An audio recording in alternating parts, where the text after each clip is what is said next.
Antes ainda de haver princípio, era só Deus e o Espírito Santo, que é o próprio Deus, em espírito, porque Deus é espírito e também é santo.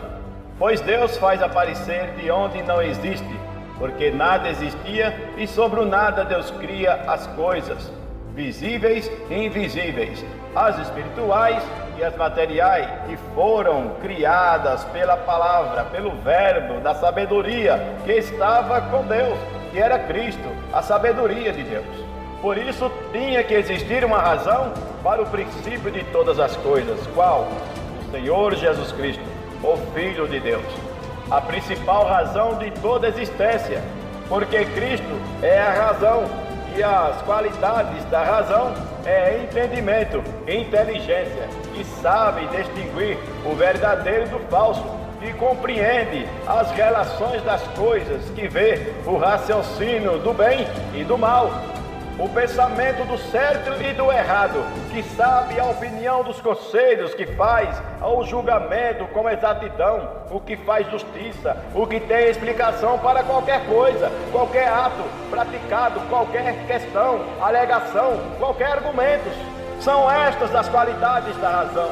Não tem nada a ver com o dragão. Ele é pai da mentira. O que ele tinha, ele perdeu lá no céu, quando era querubim especial que andava entre as pedras afogueadas do jardim de Deus. Então qual é a razão que ele tem? Nenhuma. Ele perdeu, ele caiu, foi precipitado na terra quando foi lançado lá do céu pelo arcanjo Miguel, que batalhou com ele e os seus anjos, e Cristo viu tudo. Cristo estava em pé à direita de Deus. Foi por isso que ele mesmo disse: eu via Satanás caindo como raio na terra. E quando isso aconteceu, Deus disse para seu filho: assenta-te à minha direita, até que ponha os teus inimigos debaixo dos teus pés. Quando o Espírito de Deus se movia sobre a face das águas, a glória da presença de Deus é vista pelo próprio Deus, pois o seu Espírito estava acima das águas, porque fala sobre a face das águas, e a sua aparência refletia embaixo, nas águas, porque fala face, e face é rosto, que mostra o que está por cima. Era a imagem da glória de Deus que refletia sobre as águas embaixo, e o Espírito de Deus que está sobre as águas em cima, pois as águas eram a única substância que podia ser um espelho para ver e refletir a existência da beleza inexplicável, exuberante, da pureza indizível, inimaginável de Deus. Por isso está escrito: ninguém jamais viu a Deus. Deus é visto por Ele mesmo, sobre as águas, fazendo de seu próprio ser um Deus semelhante a Ele mesmo. Quem? O Senhor Jesus Cristo, o Filho de Deus. Pois Deus dá vida à sua imagem e semelhança e diz: este é meu Filho amado, em quem me comprazo.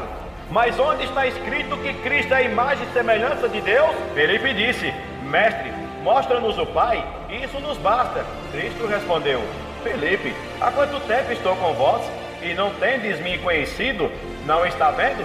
Quem vê a mim, vê o Pai, e quem vê o Pai, vê a mim. Agora vejam, quando o Senhor Jesus falou: quem vê a mim, vê o Pai, Ele estava dizendo que todos podiam ver Deus na natureza humana, na forma de um homem. Por isso está escrito: verdadeiro Deus, verdadeiro homem, e é chamado também de Filho do homem. Mas quando Cristo disse: e quem vê o Pai, vê a mim, Ele estava dizendo que só Ele via Deus como Deus é, porque Ele veio de Deus e iria voltar para Deus, para assentar no seu trono junto com o Pai, à direita de Deus, num corpo glorificado. Está vendo só? O espelho de Deus é Cristo, e a imagem de Cristo é Deus, pois o Verbo se fez carne e habitou entre nós. Pois o Pai é glorificado no Filho, e o Filho é glorificado no Pai. Agora, como prova de que era Cristo que estava sobre as muitas águas, no Salmos capítulo 18, verso 16, está escrito: do alto estendeu o braço e me tomou, tirou-me das muitas águas. Era Cristo, o encontro do Deus Pai Todo-Poderoso com o Deus Filho, o encontro do fogo eterno com as águas vivas, de onde nasceram os relâmpagos e os trovões, na eternidade. Mas onde está escrito que foi assim? Vejam, está escrito que a sua voz é como a voz de muitas águas. Esta é a voz de Cristo, porque foi tirado das águas. E ele mesmo disse àquela mulher: se tu souberas o dom de Deus, e quem é que te pede de beber, tu me pedirias e eu te daria águas vivas. Depois, também está escrito que a sua voz é a voz de trovão. Esta é a voz de Deus, o Pai Celestial. Como prova disto, quando Cristo disse: Pai, glorifica teu nome com aquela glória que tu tinha comigo na eternidade, antes dos mundos serem formados. E Deus responde com voz de trovão: eu já tenho glorificado e o glorificarei novamente. E a multidão que estava perto ali se atemorizaram e disseram: um anjo lhe falou. Porém, outros disseram: não, foi um trovão. Também diz que a voz do Cordeiro é como a voz de uma grande multidão. Esta é a verdadeira voz de um Deus, quando ele quer falar com voz humana. Pois uma voz de uma grande multidão de todos os povos, nações e línguas, Cristo vai falar por todos e com todos numa só voz, dizendo: vinde benditos de meu Pai, possuí o reino que está preparado para vós desde a fundação do mundo.